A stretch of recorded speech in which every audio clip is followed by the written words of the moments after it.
Hollywood is full of child stars who have come and gone. For many, they simply can't get meaningful roles once they become adults. For far too many of them, they struggle to transition from childhood to adulthood, and their lives and careers spiral out of control. One of the earliest examples of this is the actress Cora Sue Collins, who began her career as a child actress in 1932 and walked away from Hollywood in 1945 after finishing her 50th film and turning 18. Now in her 90s, we finally know why she quit. Join Factsverse as we present Cora Sue Collins finally reveals why she quit Hollywood at 18. Cora Sue Collins was born April 19, 1927 in Beckley, West Virginia. As a child, she moved to LA with her mother and older sister, and her mother no doubt had bigger dreams for young Cora. At age 5, she was thrust into the limelight when she was cast in the feature film The Unexpected Father, released in 1932. She played Little Pudge in the film and was paid $250 a week for her work. That was a fair amount of money in those days. While she was only a child, it was clear she had great on-screen presence. The money was great and she could support her family and later herself with it. Cora Sue Collins' career.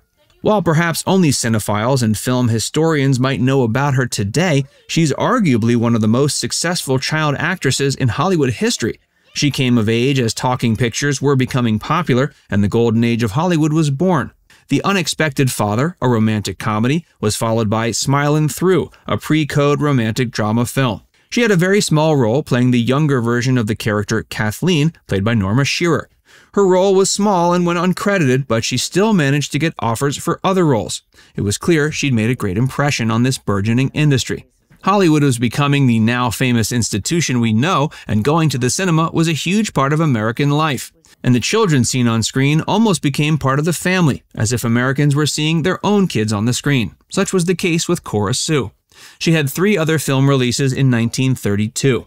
After Smilin' Through, the film Silver Dollar was released. Silver Dollar was a fictitious account of a silver tycoon based on the actual tycoon Horace Tabor.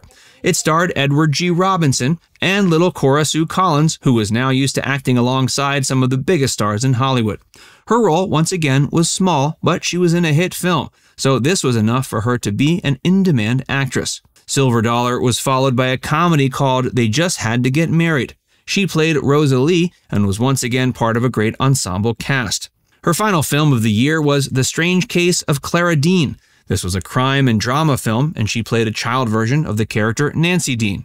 She was so popular, many films would have flashback scenes where Cora Sue Collins was made to play a child version of one of the main characters.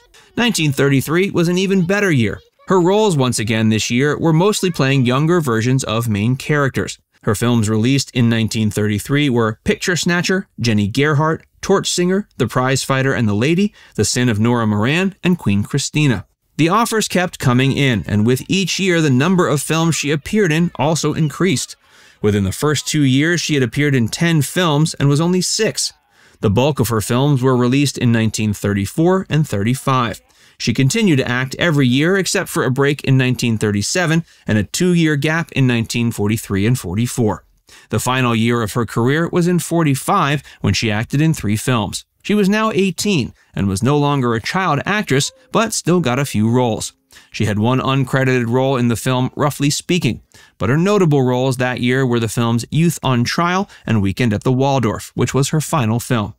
By this time, she was one of the most well-known child actresses in the country.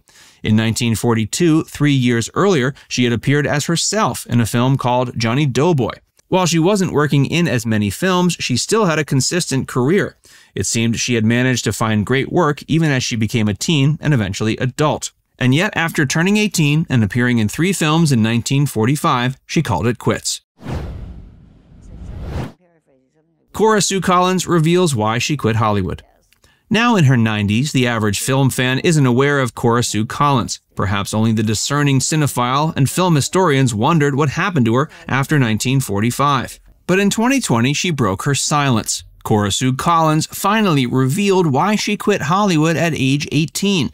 It wasn't a decision she regretted, and in fact, she said it was one of the best decisions she made in her entire life. She'd been interviewed by author Carla Valderrama for the book This Was Hollywood: Forgotten Stars and Stories. A profile was written about her in the book, and the fateful question of why she left the business was finally answered. Sadly, Cora Sue claimed she'd been a victim of sexual harassment during her career. When she was 15, she was still getting roles, but now she wasn't just seen as an innocent child. There were people in the industry who wanted to take advantage of her. Sadly, this has been the case for many child stars, and Cora Sue Collins' tale is one of the earliest we're just learning about now. She claimed an older screenwriter told her she wouldn't work in a film he wrote unless she slept with him. Thankfully, she refused, but she also told Louis B. Mayer, one of the founders of MGM, about the incident. Rather than coming to her protection, she claimed he told her this was standard and she'd have to get used to it. Luckily, she decided she wouldn't put up with such nonsense. She continued to appear in a few films until she turned 18 and then decided to call it quits so she wouldn't have to deal with the darker side of Hollywood ever again. Her life was great afterwards and had no regrets. She was married 3 times, first to a wealthy ranch owner named Ivan Stauffer. In 1961, she married her second husband, James Morgan Cox. That also ended, and she eventually married Harry Nace, to whom she remained married until his death in 2002. She had changed her name to Susie Nace and had been living in Phoenix, Arizona. While she walked away from Hollywood, she still kept in touch with Greta Garbo, whom she'd acted alongside in 2 films. They remained friends until Garbo's death in 1990, when Cora Sue Collins was 63. Today, she lives a quieter life, and she's glad she left Hollywood and has stated it's a rotten business, but she doesn't regret her career as she left behind a body of work and enjoyed many aspects of it. She looks back on her life, and while she's glad she left, she's grateful to have lived a wonderful life. Now it's time to hear from you. Were you previously aware of Cora Sue Collins? Have you ever seen any of her films? Let us know in the comments section below.